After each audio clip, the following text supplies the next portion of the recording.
আসসালামু আলাইকুম। প্রিয় দর্শক, এটি তো অনেক বড় একটি বাস্তবতা যে আল্লাহ তাআলা আজ পর্যন্ত এমন কোন রোগ সৃষ্টি করেননি যার সাথে তার ঔষধ অবতীর্ণ করেননি।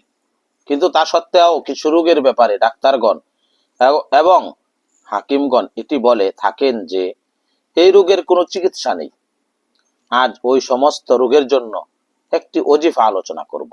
যদি কোনো ব্যক্তি এরকম রোগে আক্রান্ত হয়ে যায় যার ব্যাপারে ডাক্তার অথবা হাকিম তাকে কোনো আশা দেয় না এবং তারা বলে দিয়েছে এই রোগের কোনো চিকিৎসা নেই, এটি চিকিৎসার উপযুক্ত কোনো রোগ নয়, এমত অবস্থায় রোগী যেহেতু রোগে ভুগতেছে যার কারণে তার মানসিক অবস্থা খুবই খারাপ, কোনো বোঝার ক্ষমতা তার থাকে না, এই কারণে তার কোনো নিকটস্থ আত্মীয় স্বজন যেমন ভাই বোন মা বাবা অথবা অন্য কোনো আত্মীয় তাকে এই অজিফাটি করে দিবেন।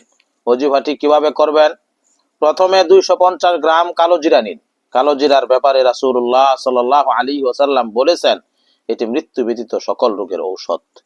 250 গ্রাম কালো জিরা সামনে রেখে সর্বপ্রথম 11 বার দুরূদ ইব্রাহিম পড়ুন, অথবা 1100 বার ইয়া মুকিতু ইয়া মুকিতু ইয়া মুকিতু আল্লাহর এই নামটি পড়ুন।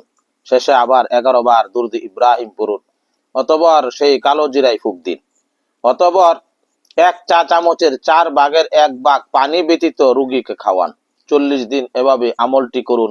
প্রত্যেক দিন আল্লাহর এই নামটি 1100 বার পড়বেন এবং প্রথম দিন যে কালো জিরার উপর এই আমলটি করেছেন প্রত্যেক দিন সেই একই কালো জিরায় এই আমলটি করে ফুঁক দিয়ে রোগীকে খাওয়ান।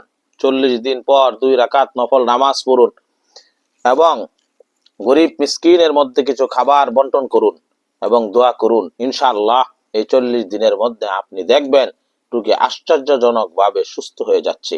40 দিন পর দেখবেন বিছানা ছেড়ে উঠে গিয়েছে।